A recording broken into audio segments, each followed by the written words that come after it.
Hi, this is Clay Boykin. This afternoon, my producer, Dennis Tardan, and I had the opportunity to visit with a dear friend of mine, Gudjon Bergmann. I've known Gudjon since shortly after the Men's Fellowship Network launched in 2012, and he has been a dear friend and mentor to me through the years. Here's that conversation. Hello, world. It's me, Dennis, and welcome to the podcast In Search of the New Compassionate Male. I'm the producer, and I'm here with Clay, the founder. Hi, Dennis. How you doing? And our guest today, a new friend to mine, but an old friend to you, Clay, is Gudjon Bergmann. Hello, Good to be with you. Good. Clay, tell us how you all met. Oh gosh, it's kind of funny. It was early on in the men's circle. I think it was one of the first few meetings. Yeah, I was So it very was early on. Yeah. 2012. Yeah. Yeah. Okay. So it's 2012, and one night, Gudjon walked in and introduced himself, and he said, "I'm Gudjon," and I stumble over his name. He says, "Just like Bad John, it's Gudjon." Okay, it's Gudjon. And he said, "I'm from Iceland." And I said, "You're from Iceland? Well, do you know so and so? Like, oh, you're from Texas. You know so and so, right?" Well, the funny thing was, he said, "Oh yes, she's one of my mother's best friends," and that's where our relationship began. That's how we met. That's how small Iceland really is. Gudjon, what attracted you to the men's circle and this? Did you grow up in Iceland? Yes. So what were the gender dynamics of the family and the people that were around you as you were growing up? What years were those when you were a child? Okay, so in 1980, Iceland elected the first woman president in the Western democracies. So that was always, so there's always been this, and the feminist movement in Iceland, sure, that there's a more aggressive version of it, but mostly the feminist movement is we're all equal, right? That's just feminism. There is not anything less than the equal rights of men and women, period. Right. And so that's kind of the social environment I was brought up in. The family environment was different. I had a very successful entrepreneurial businessman for a father, and I'm not going to go into the whole family history, but it didn't start out quite the way that most relationships start out. They started out being having an affair. He was married to another woman, and so they had an affair for 12 years, and I was born 3 years into the affair, and so he was 9 when we moved in together. So the male dynamic was missing mostly from my early childhood. So it's mostly my mother, my grandmother, my mother's brothers. Those were my, and when I look at role models in my life, I guess those two, my mother and grandmother, sit there right at the top for who I look to for who I've looked to for guidance over the years. Right. And so you were attracted in this, and this is where the men's circle, how often, Clay, have we heard stories like this, that this element of the divine masculine, or what we are looking for, which is this new archetype of the new compassionate male. How often have we heard that story in the men's circle? Yeah, it's very common in one way or the other, whether there was no father figure at home. And so when they looked up, say, well, what is it to be a man? It was, look at TV, look at the movies, and those are the role models out there. And it's actually very interesting. So when I was in my early 20s, I worked for a period of time at a daycare center in Iceland. And I went to a conference about men in the care professions, teachers, nurses, daycare workers, and so on. And there were relatively few. And one of the things they talked about was the effect on young boys that are brought up mostly by women, their mothers, grandmothers, early teachers.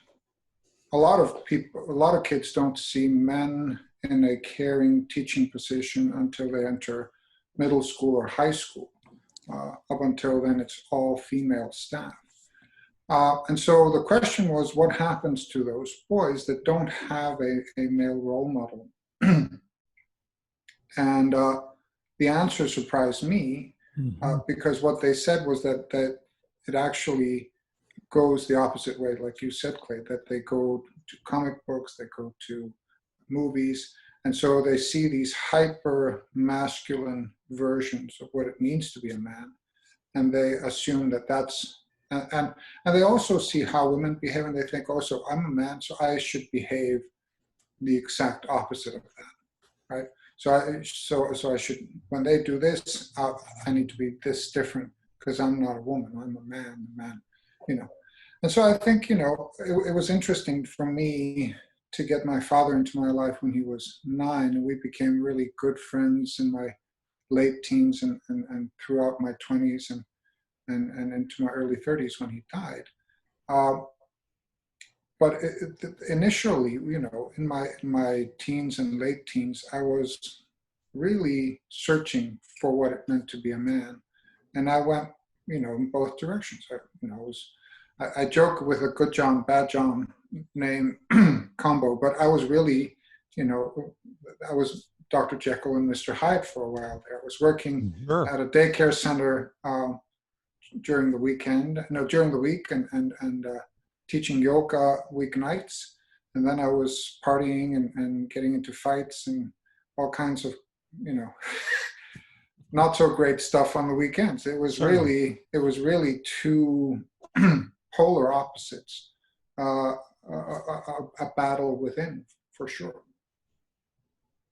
And that's the journey, right? I mean, Clay, we talk a lot about the shadow side and being able to accept both parts in order to be able to do. I mean, you were, from what I understand, you're a student of Ken Wilber, Gudjon? Yeah. Well, I mean, we talk. Clay and I both studied spiral dynamics and a lot of the work that is happening. And one of the things about spiral dynamics is that we tend to, when we move up the spiral, is to deny those things that came before us. Oh no, that wasn't us. Repress. Yeah, that wasn't us. I can't possibly believe that I believe, but it has to be an acceptance all the way through, that acceptance of both the light and the shadow in order to be able to come. Are you finding that? Well, I mean, I really resonated with the idea of transcend and include in growth, right? Instead of transcend and repress, right? So I move up and I grow into something new. And instead of repressing and saying, oh, that was just stupid, what I was before, and it's all bad and all that, I really like the idea of including those elements. And quite frankly, I've been staying at home and writing and doing music and all that for the last 10 years, but my primary obligation has been taking care of my kids. And so it's really interesting to find some of those dynamics that are very, very masculine in me that don't translate well into the caretaker role. No, I mean, I'm serious about that, because let's take, for example, the masculine voice, right? So I raise my voice and it sounds like I'm really, really angry. My wife raises her voice and it just sounds like, okay, she's emphasizing something. She's saying pay attention. Yeah. And so, but she's not angry. But right. And so that's what I was raised with. Like my mom would raise her voice, my grandmother would raise her voice to hey, when I do the same thing, it just sounds, overwhelming and like I'm really, really angry, which I'm not, and that, and having to relearn that dynamic and say, okay, so what are my alternatives to that, or how can I explain to my kids that when I do that, all I'm saying is, hey, pay attention. That's just one of many things where we're balancing these, masculine, feminine role models and male, female role models comes into play. Hmm. How fascinating. Gudjon, how can you talk about how old are your children and what genders So do they identify with? Yeah, so my son is turning 18 this fall, and my daughter is she turned 12 this summer. So, And so, yeah. so how can you without we're not trying to probe so much into it, but just what I'd like to know is what you're learning about yourself from them and from interacting with them, and how are you nurturing them in ways that you would have loved to nurture or be nurtured? Well, I think I try to provide the missing elements from my youth, of course. Part of why whenever we've come to a fork in the road after we moved here, which says either the kids go to more daycare and after school care and all that, or we find a way where I can stay at home still and be there for them.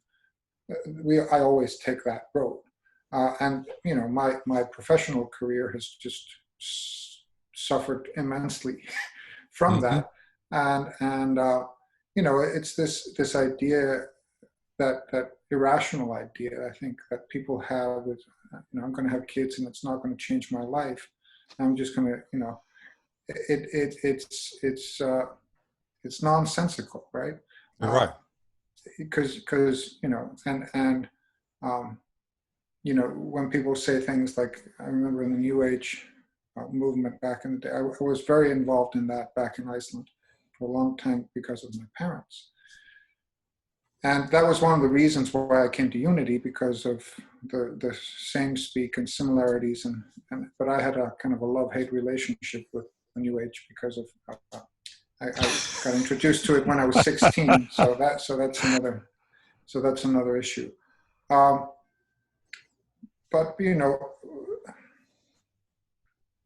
having been and when people say when people say things like can't live your life for other people, you can. I mean, I think it's a worthwhile sacrifice. And people always chide me when I say sacrifice. Oh, you shouldn't sacrifice in life. Well, I think it's actually a good thing. And it's done out of love and not out of just shame or pure obligation or something like that. No, and how much the woman's journey that and certainly in the United States. I mean, you look at Nancy D'Alessandro Pelosi, raised her children before she ever even began her career. She is now the third in line for the presidency of the United States. So you are taking a role. Well, but it's always, my question then always becomes when people say it's like, who's going to take care of the kids, right? So it's either going to be either one of the parents, or it's going to be society, or it's going to be, somebody who's bought it, so on. And what I decided early on with my kids is I'm going to be there for my kids and I'm going to support them. And I think, it was interesting. I told my wife that just before we met that I was about to throw in the towel and just go to a monastery.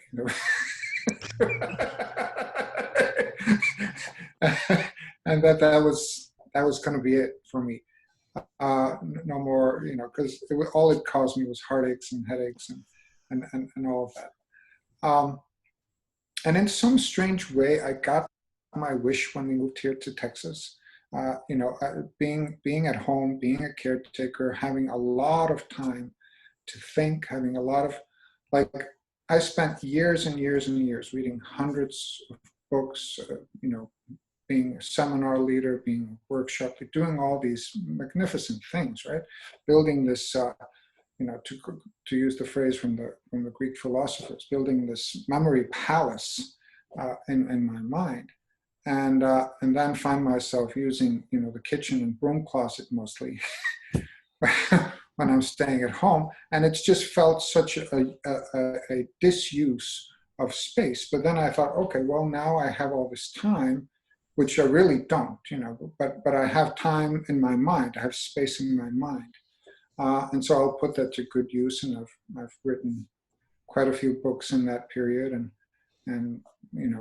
done a lot of things that have helped me understand myself and everything. But I think that the biggest thing is I've learned the true meaning of the word love and of the word sacrifice, and that love is being there when you feel like you don't want to be there, and sacrifice is doing something to help another person grow and learn.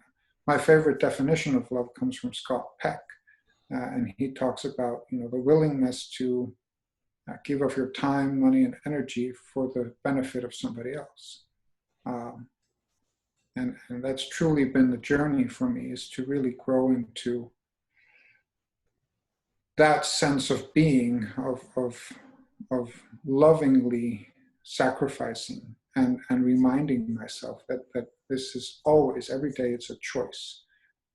It's not something I could get out of it any time if I wanted to, but every day I make the conscious choice to not only stay, but to really give and be there for the kids. And quarantine has made it all the more, But it's interesting though. It was less of a change for me than anybody else in the family.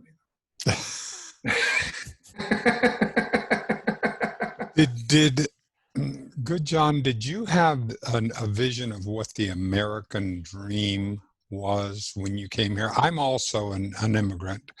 Yeah. I'm from Mexico. I came over here in 1952 when I was 4. You're an immigrant from Iceland. Yeah. And became an American citizen like I did. Yes. Clay, you're a native, right? Yes, my grandparents on my mother's side were from Sicily in southern Italy. So I'm one generation in. So did you have an idea of what the American dream was, and has that evolved for you, Gudjon? Well, I mean, I encountered all kinds of culture shock after I moved here. And I did have an idea of what the American dream, I mean, and quite frankly, it's taken 10 years, but, we have a house, we live in the suburbs, we have the 2 cars, and, and the 2 kids and all that. And so that part of the American dream has stood up to scrutiny.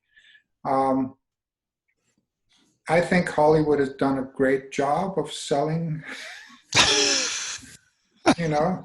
the American dream, and selling the idea that, come to America, anybody can make it in America and all that. I found that, quote unquote, making it in America without any money or as an entrepreneur and all that, I tried a variety of different things using skill sets that I had acquired over the years. And so that part still eludes me. Getting any meaningful traction with my work, so that it starts making any kind of money or anything like that. Seeing my wife advance in her career, that has been part of the American dream.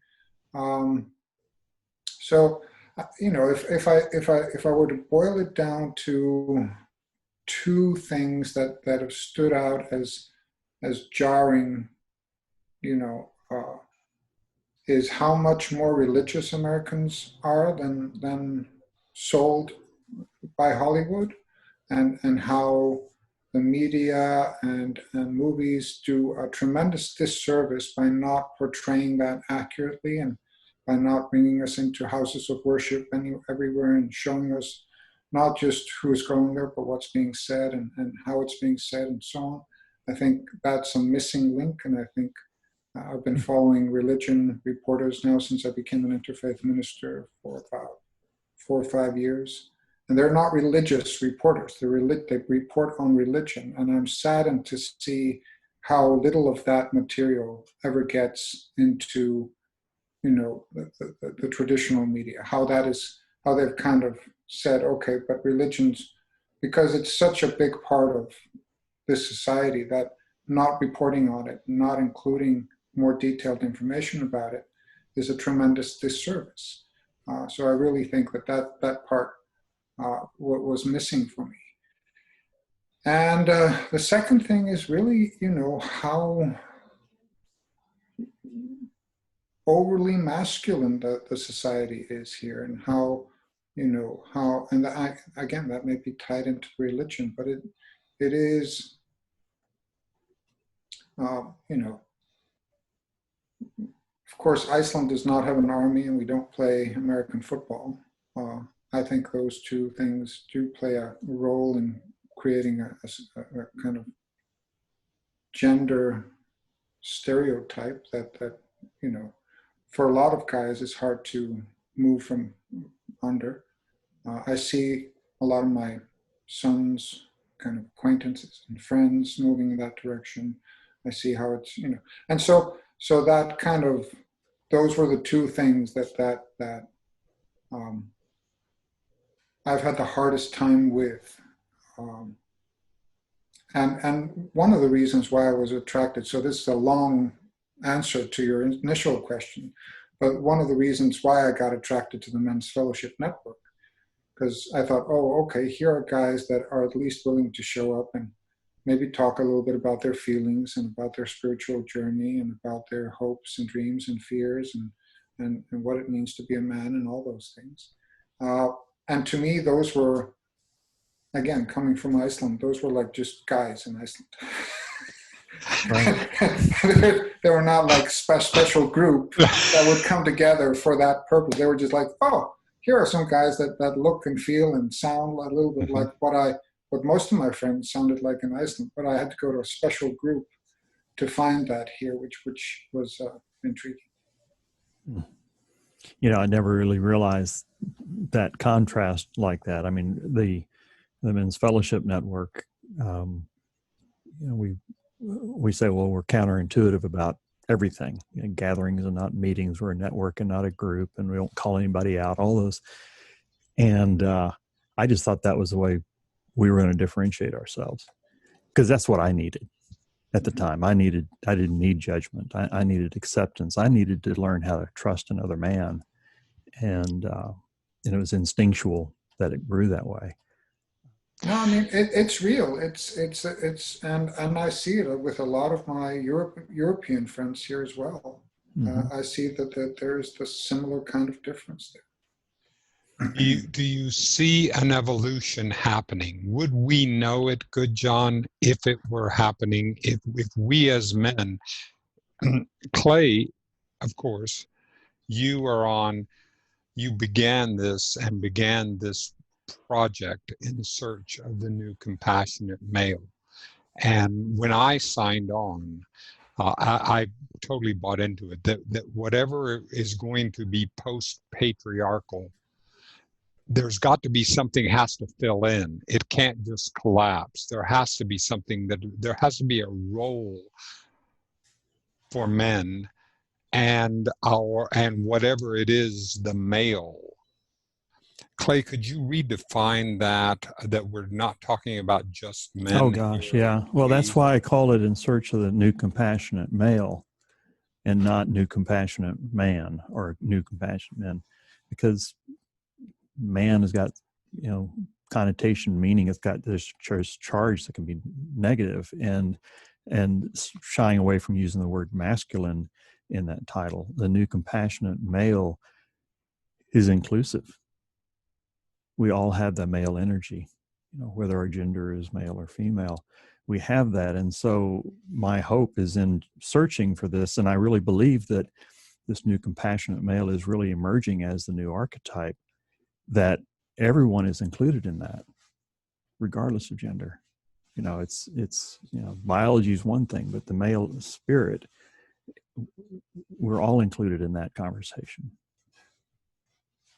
I mean, it's interesting when you talk about that because two things come to mind. One is I've been working with Charter for Compassion. I've been working on my little Harmony Interfaith initiative here for a few years. And one of the things I like to do just to gain clarity is to define the words and terms that I'm working with so that, I can easily explain what I mean, So by compassion, I've defined it as the ability to see things from a multitude of perspectives and then act accordingly, right? So I can put myself in your shoes, and then I can see how you feel and see what that feels like walking in your shoes. But that's not enough. That's just empathy, right? And then compassion is taking the extra step and doing something about it. And it's like, those are terrible shoes. I need to buy you a new pair of shoes, right? or something to that degree. And so compassion is this growth phenomena, is the growth phenomena of saying, here, let me look at this from my child's perspective. Let me look at this from my spouse's perspective. Let me look at this from the perspective of people I work with, that I commune with, that I live around, and so on. So every increase in ability, and this takes more than just being around different people, it takes a lot of imagination. And that's why one of the things that Wilbur talks about, there's a moral growth coincides with intellectual ability or cognitive ability to really think and imagine. And so you find people, yes, who are very intellectual with low morals, but you rarely find people with very high morals who do not match that with some cognitive ability to really think through and imagine and see the nuances of other people's lives and be able to adjust and so on. And so when I think of, when I think male and female, a lot of people are talking, they say, okay, well, we need more women in positions of power and all that. And Wilbur takes this a step further and he says, no, you know what? We need more men and women who are more compassionate, who have grown more, who have taken the extra step. It's not just about, and so one of the great things, as you talked about being a caretaker, being a mother, being a stay-at-home father, being somebody who's there, is that you are, if you want to do well, you have to put yourself in other people's shoes. And so I think what we need are more caretaking, compassionate people, men and women, in positions of leadership, and that eventually. And to answer your earlier question, I do think there is a trend happening towards that, but it is, it is strewn with another Wilbur favorite of mine is the Darth Vader syndrome. So the more evolved something becomes, the more things can go wrong, right? And so, the more complex things become, the more things can go wrong. And so the more we grow, there are new problems that surface, new things that we have to take into account, new stumbling blocks that we encounter. Yes, as it is if we were to play a video game. You move to that next level. When you move to that next level, suddenly there are all kinds of new opportunities and challenges that we would have that did not occur at this level where we were. So it feels like that is as we go through our states and stages. Yeah, absolutely. And there's new stuff to deal with every time, and new things that can go wrong. Clay, isn't that amazing? I love the way Gudjon talked about that and talked about the male and talk about the male, the male principle and this that we're growing both in men and women. It's exactly what you've been talking about, what you've been working with throughout this movement. It is. It's not a guy thing or a gal thing. It's both. It's a yes and. And one of the Carl Jung's term is, holding the tension of opposites. Yeah, we've got these polarizing sides, but it's a higher level conversation than that. And you're right, Gudjon. Compassion is that level up there, that common ground that we can all aim towards, regardless, man, woman, however you define yourself. And I love Gudjon. I love your thoughtfulness to go back to the definitions of what do we mean by these words. It's so easy to toss words around and then to think I know what I mean by that word, but have I really gone back and really worked at the root of what is it that I mean there? A great friend of mine who was an Icelandic shaman we used to do sweat lodges together back in the 90s. He coined this term. He said the most common understanding is misunderstanding. And that happens to be true. I mean, there's a language difference, of course, but there's also a connotation difference. You think you're using a word specifically, and you think you're very thoughtful in your use of words. But I did a lot of workshops and a lot of speaking back in the day. And one of the first things I always did was to say, okay, here's a term, stress. Let's define that term. Because when people, it's an umbrella concept, right? And so you think, okay, if I want to talk about it, we need to have a common ground perception of what we're talking about. Yeah. And so I start with that, with meditation, with yoga, with all the things I was talking about. Positive thinking, all that. I said, okay, what does that mean? And then we went into the detail of that. And then as the conversation evolved, then at least we were somewhat, I mean, there was even misunderstanding in that arena, but we were somewhat talking about the same thing. Whereas if I would have started just saying, here's this, and then people have a totally different view of what that means, then we might as well be talking over each other or at each other, which is so common. Yeah. Well, we even run in that on Monday nights.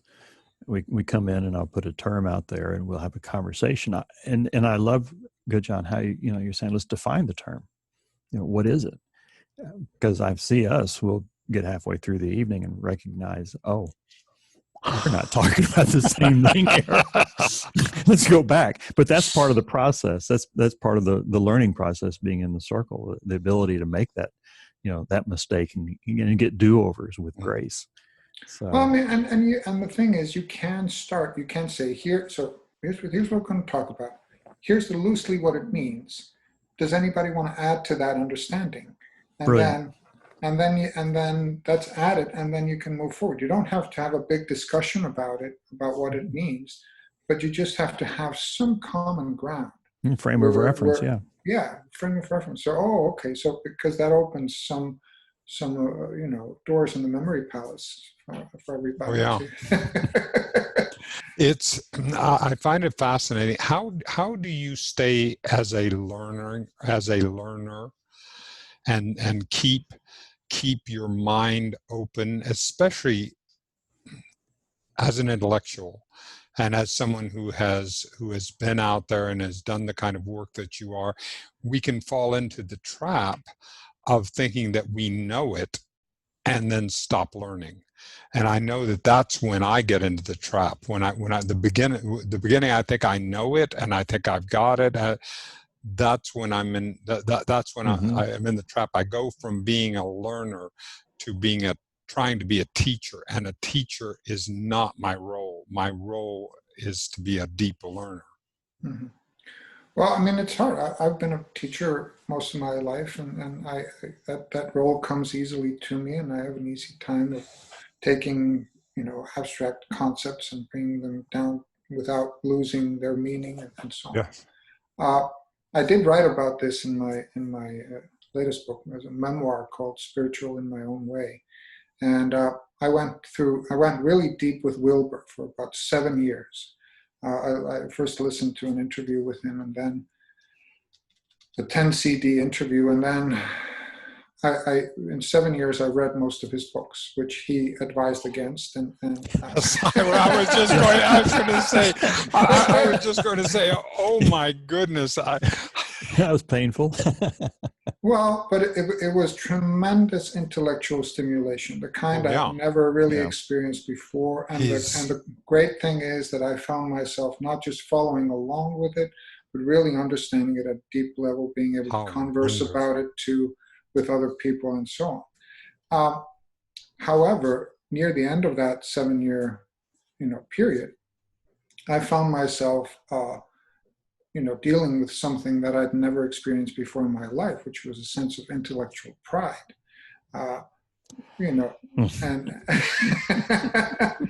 which because I'd never been able to really discuss in depth things with other people. And then I found myself not just being able to hold my own, but really being able to one up people and understanding and use of big words and stuff. Yes. It just, whenever I find myself, and there I simply disengaged from Wilbur for a little bit, and then came back to it with fresh eyes. I guess, back into 2016, when I entered the interfaith, domain, and that's a whole other discussion and concept. Even just the word interfaith means so many different things to different people. But what spurred me on was curiosity. So I guess my answer to your question is that when I find myself, and this has only happened rarely, but it has happened, when I find myself with this intellectual pride where I think I've got this, I know this, I usually just open up a new avenue of investigation. Right. So instead of saying, instead of keep going deeper into this, I say, and back then I thought, okay, now let me investigate what the religions of the world have really been saying, and what's the difference between scripture and lived religion, which is a tremendous difference. And having been around people who, practice their faith and then what the faith says, there's a complementary aspect, but there's also differences. So even just you think like, okay, I'll read these scriptures, which I've read most of the scriptures now, and you think, okay, now I know what that is. But then you go and talk to somebody who is Jewish or Muslim or Hindu or Sufi or Native American, so, and you realize, oh no, I mean, so there's a difference between the knowledge base and the application, and the dogma and the application. And so being able to go in that direction, I think, and having that, hopefully that curiosity about what it is to be human. I mean, I did a really lousy job of being human for a while in my life. And so I've been trying to do better, but it's tough. And so, yes. Having that compassion, that empathy, and also understanding the traps along the way. I think one of the things too is having been a deep student of yoga, that was the other thing where I really went deep with yoga philosophy. And my teacher for now 23 years, Yogi Shanti Desai, he spurred me on with that. And he only ever complimented me with, you ask very good questions. And then I realized in order to be able to ask good questions, you have to have a certain amount of comprehension. Because I would be teaching and I say, any questions? And when there was little comprehension, there were no questions. As soon as comprehension increased, you got more questions, right? You had more and more questions. And so that, I think, was also the idea that but in yoga philosophy, that there's this idea that in the practice of yoga, finding inner peace, stillness, and so on, you get these toys along the way for distraction. It's like, being a parent, your kid keeps nagging you, and you go like, here, play with this for a while. Let's see how, And one of those toys for the spiritual aspirant is the intellect.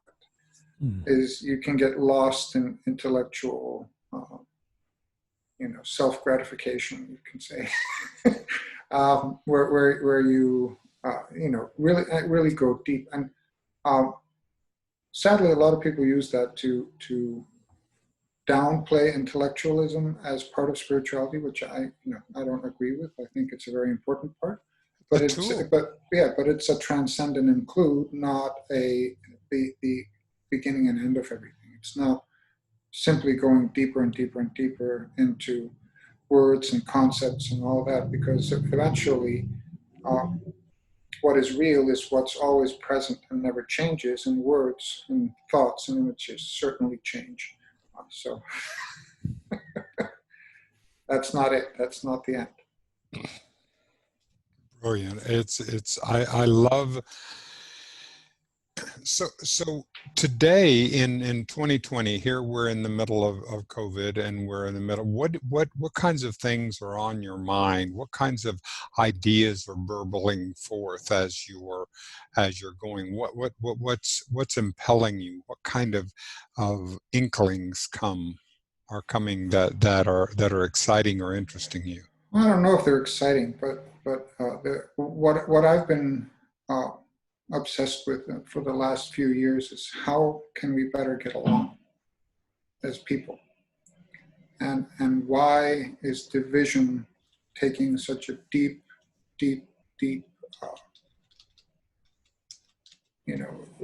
why is it sprouting such deep roots in people's psyches, and and I think because of the things that I fear for my kids' future, if I take that approach, is global warming and division.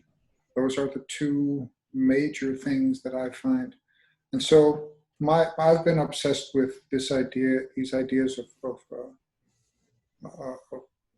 how can we better come together, and I found that in Northern Ireland peace process, there was a man called Padraig O'Malley. I'm butchering his name, of course, but he's an Irishman, and he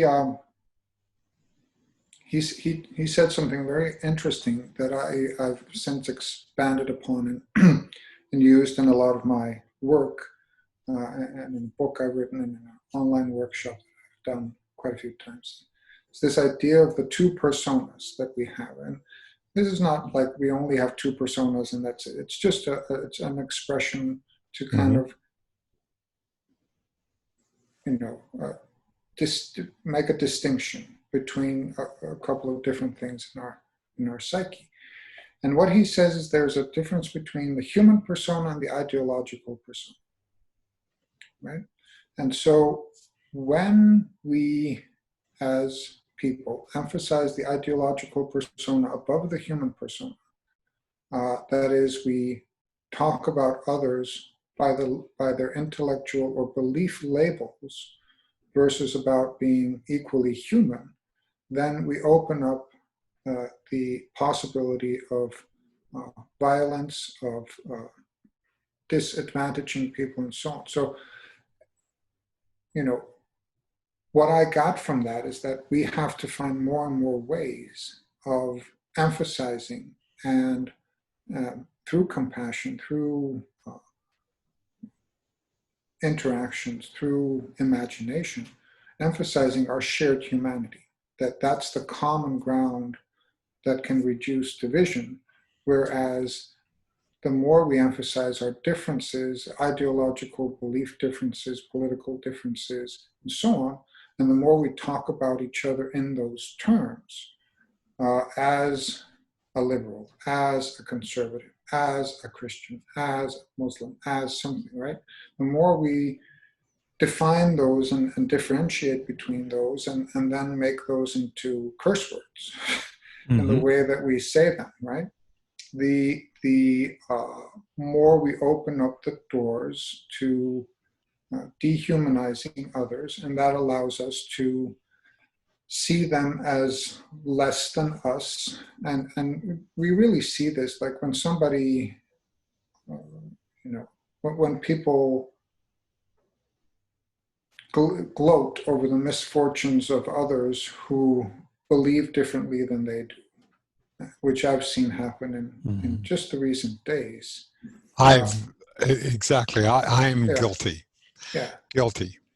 And so when you say, aha, and all of that, that is taking us as humanity in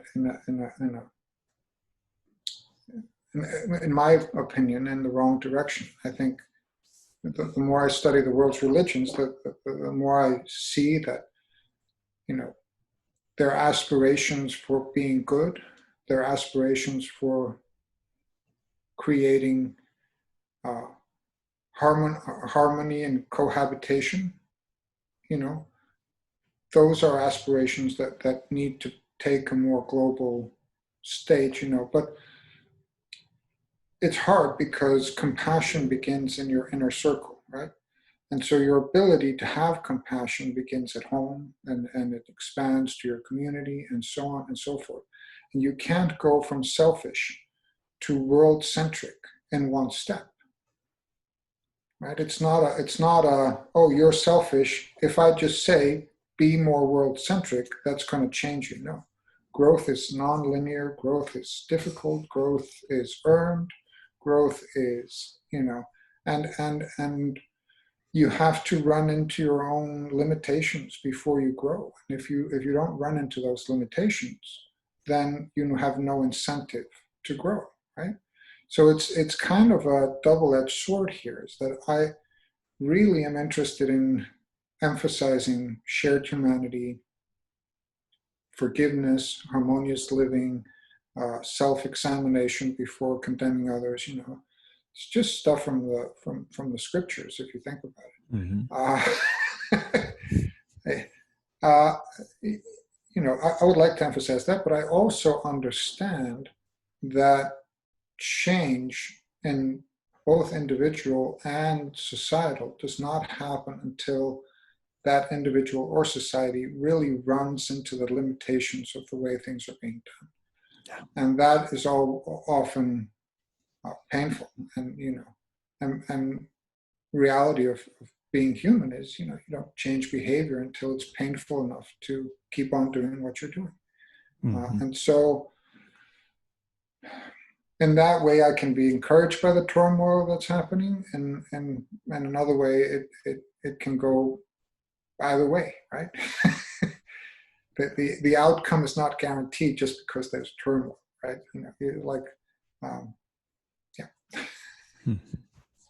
That's also, it makes it a feature. With the outcome not being guaranteed, that means that we get an opportunity to be able to go for it. We're in this. We're in the middle of the story without knowing what the ending is going to be. I mean, it's going to take all our effort. Let's go for it.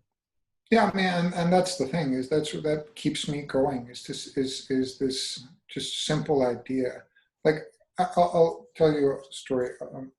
So when I was younger, I smoked a lot, and then I quit smoking, and then I had success with quitting smoking. So I made a course about smoking cessation, and that caught the eye of public health authorities in Iceland, and they contracted me to go talk to kids in schools about tobacco prevention.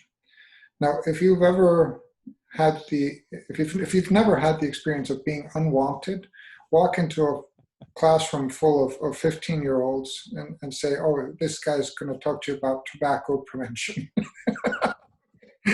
I mean, the audible sighs, the collapsing on the table, the hoodies and all that. And so I did that for several years, and it was, if I would have just gone off of the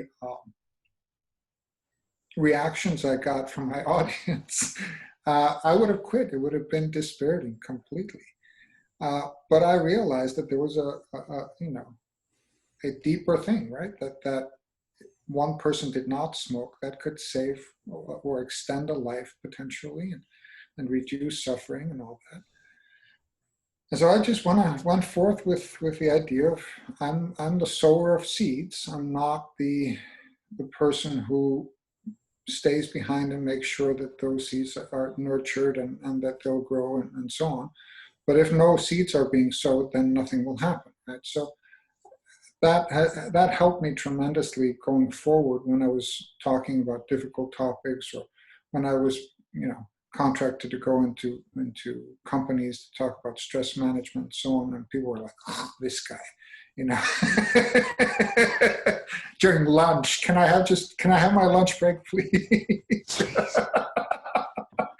Right? But then I thought to myself, you know what, if I sow a seed today, if I sow one seed, you don't know when it's going to, germinate, what's going to happen. So true. And so taking that approach and not being attached to the outcome, I think is what has kept me going, and what keeps me going even now, because I really do want to sow some of these seeds, but the outcome is very unsure, and it really feels like I'm barking up the wrong tree these days with these talks about shared humanity and harmony and everything. And people are so self-righteous in their camps that their truth is the absolute truth, and there's no there's no common ground or middle ground or anything. And the ideologies just get ever more solidified, and the butting of heads are becoming more and more difficult. So people, even the person who comes in and say, hey, well, why don't we listen to so-and-so? And they go like, listen to that person? And then they just spout all the worst things that could possibly be true about that person. And you're going like, and then I'm the bad guy for suggesting that, right. forgiveness and common ground and all that. So, sadly, I think it's going to get worse before it gets better. But I think it's important for all of us who are interested in compassion and healing and forgiveness and creating safe space and all these things, to be ready on the sidelines, to come in when people are ready, when people have had enough, when the pain has become overwhelming to a point where they go like, you know what, I'm ready for something new. I'm ready for a new approach here. And I think that having the solutions, having the men's circles somewhere to go to and so on, I think it's very important. Gudjon, I have to say that, you've authored over 20 books now. You're probably at 25 or so. And your inspiration to me over the past years in helping me get my book out and coaching me and nudging me along. I wouldn't be sitting here had you not done that. So I want to say thank you for that. And the other thing is, I want to say thank you for that too, because I got it because of that. So these are your generations. These are your seeds, ripples in the pond that you're seeing. That these are the fruits that come from the work that you're doing. That's right. And so I want to say thank you for that.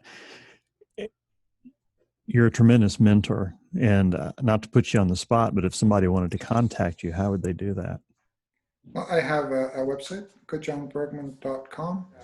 And so they can, and there's a contact form there, and people can contact me there. And I'm on Facebook, and I'm on G. Bergmann on Facebook, and Gudjon Bergmann on Twitter, and all that.